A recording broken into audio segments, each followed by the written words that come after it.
श्री शिवाय नमस्तुभयम। दोस्तों, आप सभी लोग जानते हैं कि 23 अक्टूबर 2025 यानी गुरुवार को पड़ रही है कार्तिक मास की शुक्ल द्वितीया तिथि और भाई दूज। और दोस्तों, यह वह तिथि है जो कार्तिक मास में पड़ने वाली सबसे बड़ी तिथि है, क्योंकि यह गुरुवार के दिन पड़ रही है और इसका बहुत ही बड़ा और विशेष महत्व होता है। पूज्य गुरु जी ने कहा है कि अगर कभी भी मौका लग जाए और कार्तिक महीने की भाई दूज गुरुवार को पड़ जाए तो आप लोगों को 7 चने की दाल वाला उपाय तो अवश्य ही करना चाहिए। इनके कार्तिक महीने का दोनों का संयोग बहुत ही कम आता है। इसी के साथ में गुरु अपनी शिवपुराण कथा में बताया है कि इस दिन आपको 7 चने की दाल वाला उपाय तो आपको अवश्य ही करना चाहिए, क्योंकि ऐसा दिन पूरे साल में सिर्फ एक ही बार आता है। और दोस्तों, आप सभी लोग जानते हो कि गुरुवार द्वितीया तिथि और भाई दूज का अगर सबसे बड़ा कोई उपाय है तो वह 7 चने की दाल वाला उपाय है। तो दोस्तों, गुरुवार द्वितीया तिथि के दिन आप लोगों को इस 7 चने की दाल वाला उपाय को जरूर करना है। बहुत लोग होंगे जिन लोगों ने इस उपाय को ना किया हो, मतलब पूरा साल निकल गया, उन्होंने किसी भी दिन इस 7 चने की दाल वाला उपाय को ना किया हो। पर दोस्तों, आपके पास एक आखिरी मौका बचा हुआ है, जो कि 23 अक्टूबर गुरुवार द्वितीया तिथि के दिन है। इस दिन आप लोगों को इस वाले उपाय को जरूर कर लेना है। भले ही आपने पूरे महीने भर इस उपाय को ना किया हो, पर अगर आपने इस कार्तिक महीने के गुरुवार द्वितीया तिथि के दिन अगर इस वाले उपाय को कर लिया तो आपको इस उपाय को करने का वह फल मिलेगा जिसकी आपने कभी कल्पना भी नहीं करी होगी। इसीलिए आप लोग इस वाले उपाय को एक बार जरूर कर लेना है, ताकि आप लोगों के हाथ से यह मौका ना जा सके और आपको इस उपाय को करने का फल मिल सके। दोस्तों, यह उपाय पंडित जी ने अपनी अभी की ही श्री शिव महापुराण की कथा में बताया है जी। इस उपाय को आज हम आपको बहुत अच्छे से समझाने वाले हैं। इस वीडियो को देखने के बाद इस उपाय को समझने के आपको कोई और वीडियो को देखने की जरूरत नहीं पड़ेगी। तो चलिए दोस्तों, उपाय को शुरू करते हैं। देखिए, यह इस कार्तिक महीने के गुरुवार द्वितीया तिथि के दिन ये इतना खास होता है, इतना महत्वपूर्ण होता है। देखा गया है कभी कभी बड़े बड़े पूजा पाठ अनुष्ठान से जो मनोकामना पूर्ण नहीं होते, वह कार्तिक महीने की गुरुवार द्वितीया तिथि के दिन एक छोटे से उपाय करने से ही आपकी मनोकामना पूर्ण हो जाती है। और बहुत सारे ने इस उपाय को किया भी है और उनको इस उपाय को करने का फल भी जरूर मिला है। अगर आप लोग भी इस उपाय को करना चाहते हैं तो आप इस उपाय को पहले अच्छे से समझ लेना, सुन लेना, उसके बाद करना। आपको इस उपाय का फल जरूर मिलेगा और इस उपाय को कर लेने से आपके घर में चाहे किसी भी प्रकार की दुख और समस्या क्यों ना चल रही हो, आपको उसका कारण भी नहीं पता है कि भाई ये समस्या किस कारण से चल रही है, उसका कुछ भी कारण हो सकता है, जैसे पितृदोष हो सकता है या किसी भी तरह का मंगल दोष भी सकता है। तो इस दिन आप लोगों को ये वाला उपाय कर लेना है।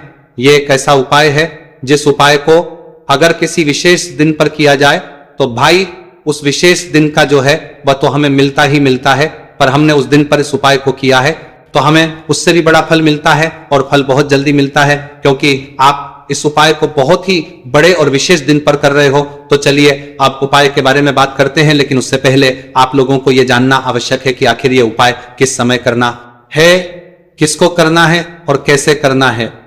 तो चलिए हम आगे आपको वीडियो में एक एक करके बता देते हैं। लेकिन उससे पहले अगर आप लोग हमारे चैनल पर पहली बार आए हैं या फिर मेरी आवाज आज पहली बार सुन रहे हैं तो हमारे चैनल को सब्सक्राइब जरूर कर लेना और इस वीडियो को लाइक करके कमेंट बॉक्स में श्री शिवाय नमस्तुभयम ओम नमः शिवाय जरूर टाइप कर देना। तो दोस्तों, इस 7 चने की वाला उपाय को हमें इस गुरुवार द्वितीया तिथि के दिन कैसे करना है, किसको करना है, किस समय करना है और कहां पर करना है, ये सारे सवालों के जवाब आपको इस वीडियो में मिल जाएंगे। और जो ये वीडियो देखेगा भाई, उसको 7 चने की दाल वाला उपाय जरूर करना चाहिए, क्योंकि इस दिन एक चने की दाल का भी बहुत ही बड़ा और विशेष महत्व होता है।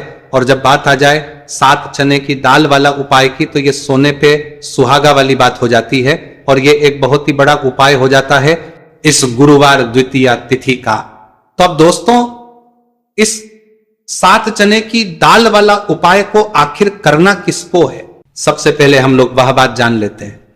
तो देखो, घर की जो बड़ी माताएं बहनें होती हैं, उन माताओं बहनों में से कोई भी एक बड़ी माता बहन इस वाले उपाय को कर सकती है।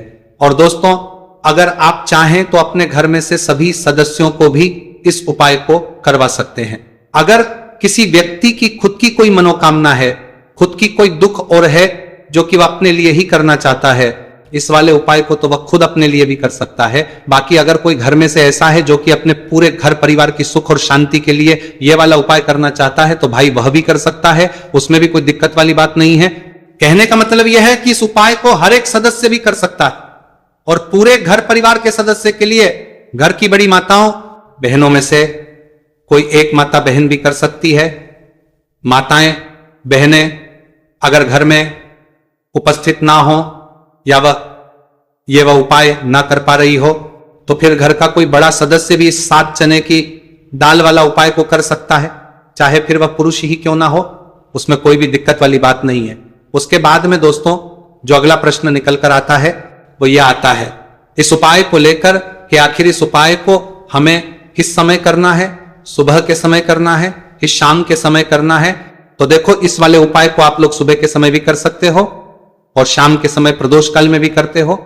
अब अगर आप पूछो कि भाई सबसे उत्तम समय कौन सा रहेगा इस 7 चने की दाल वाला उपाय को करने का, तो हम आपसे बस यही कहेंगे कि इस उपाय को आप सुबह के समय करेंगे तो ज्यादा बेहतर होगा।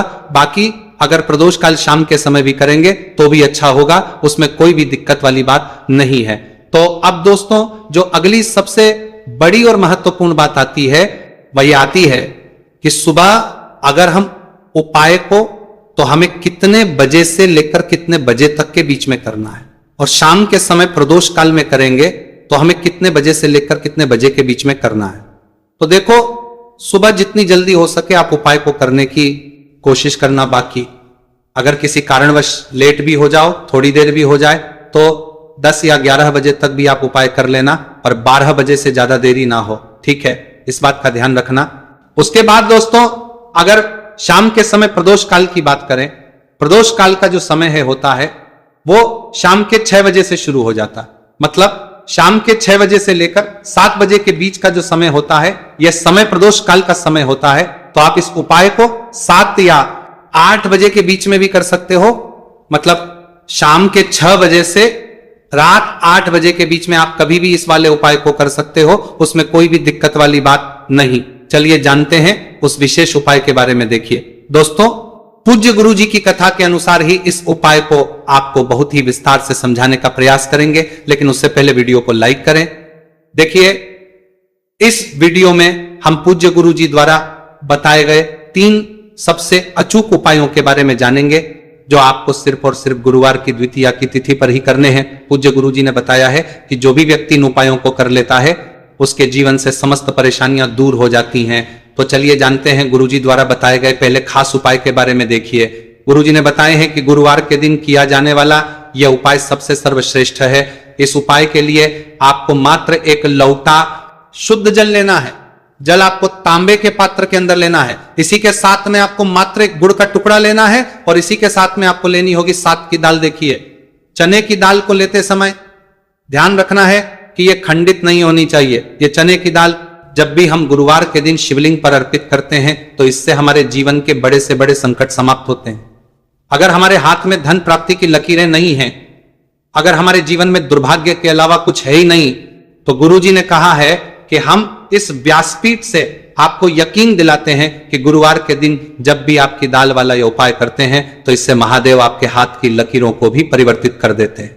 तो दोस्तों ये तीनों ही सामग्री लेकर के आपको पहुंच जाना है भगवान शिव के मंदिर में। देखिए गुरुजी ने बताया है कि इस उपाय को आप सुबह से लेकर के शाम तक किसी भी समय कर सकते हैं। देखिए शिव मंदिर पहुंचने के बाद आप जो एक गुड़ का टुकड़ा लेकर के गए हैं, सबसे पहले तो आपको उसे जल के पात्र के अंदर डाल देना है और आपको महादेव का स्मरण करते हुए ये 1 लोटा जल धीरे धीरे शिवलिंग पर अर्पित करते जाना है। साथ ही साथ आपको इस मंत्र का भी जाप करते रहना है। कम से कम 11 बार आपको इस मंत्र का जाप करते रहना है, अवश्य करना है। अब दोस्तों आपके पास जो चने की दाल है उन्हें आपको एक एक करके शिवलिंग पर अर्पित करते जाना है। चने की दाल आप एक एक करके भी समर्पित कर सकते हैं और एक साथ भी शिवलिंग पर अर्पित कर सकते हैं। देखिए चने की दाल को समर्पित करने के बाद आपको बृहस्पति शवर महादेव से प्रार्थना कर लेनी है कि हमारे जीवन में जो भी संकट समस्या चल रही है, हम जो भी कार्य करते हैं उसमें हमें बार बार असफलता मिलती है, रुकावटें संकट जीवन में लगातार बने हुए हैं, चारों तरफ से सिर्फ और सिर्फ निराशा ही हाथ लग रही है, तो अपने दुर्भाग्य को दूर करने के आपको बृहस्पति शवर महादेव से प्रार्थना कर लेनी है। पूज्य गुरु जी ने कहा है कि इस गुरुवार के दिन ये चमत्कारी उपाय करके देख लेना और आप स्वयं देखेंगे कि 1 या 2 महीने के अंदर आपके जीवन का जो दुर्भाग्य है वह समाप्त होना प्रारंभ हो जाएगा। अब दोस्तों हम जान लेते हैं दूसरे विशेष और चमत्कारी उपाय के बारे में। देखिए, इस उपाय के लिए आपको मात्र एक तुलसी जी की लकड़ी लेनी होगी।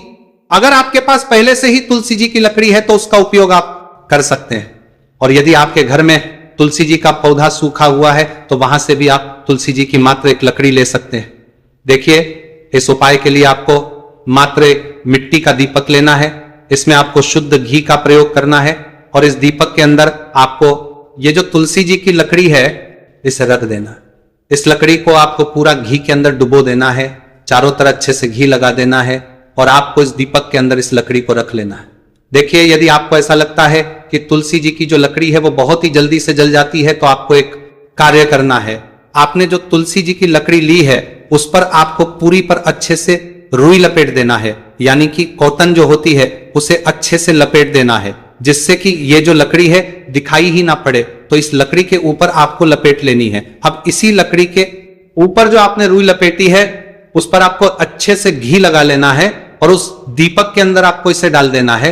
अब देखिए, इस दीपक को आप भगवान विष्णु के वहां पर भी प्रज्वलित कर सकते हैं, या फिर भगवान विष्णु के किसी भी स्वरूप के सामने आप इसे प्रज्वलित कर सकते हैं, दलतरबाज सामने सकते हैं, या फिर आपके घर में जो माता तुलसी जी का पौधा है वहां पर भी इस दीपक को आप प्रज्वलित कर सकते हैं।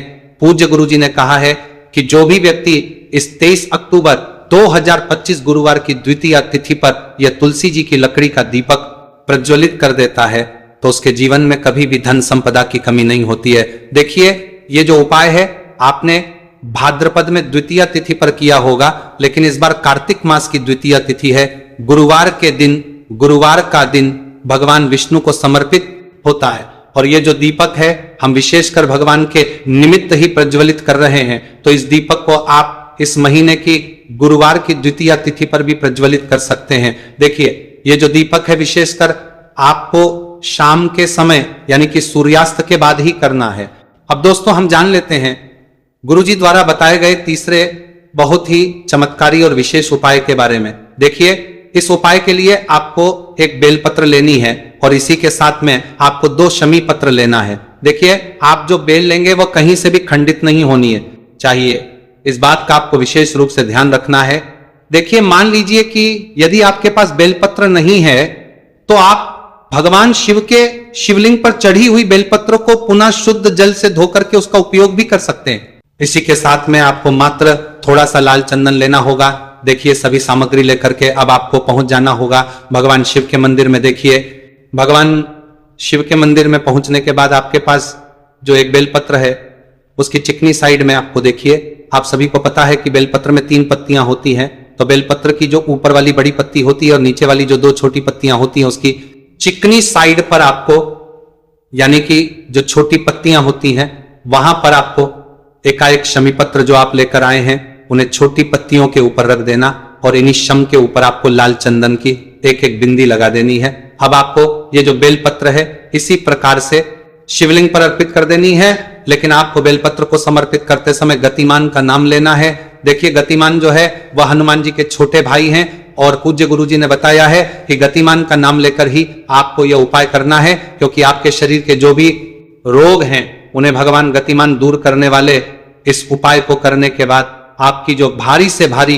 बीमारी है वह भी भगवान गतिमान की कृपा से दूर होने वाली है। देखिए, बेलपत्र की 2 छोटी पत्तियों पर आपने एक एक चमी पत्र रखा, उनके ऊपर आपने एक एक लाल बिंदी लगाई हुई है चंदन की। तो इसी प्रकार से आपको यह बेलपत्र शिवलिंग पर अर्पित कर देना है। भगवान गातिमान का स्मरण करते हुए, गातिमान भगवान का स्मरण करते हुए आपके शरीर में या फिर आपके घर किसी भी सदस्य के शरीर में जो भी रोग हैं उस रोग को दूर करने के लिए आपको भगवान से प्रार्थना कर लेनी है, और फिर आपको वापस अपने घर आ जाना है।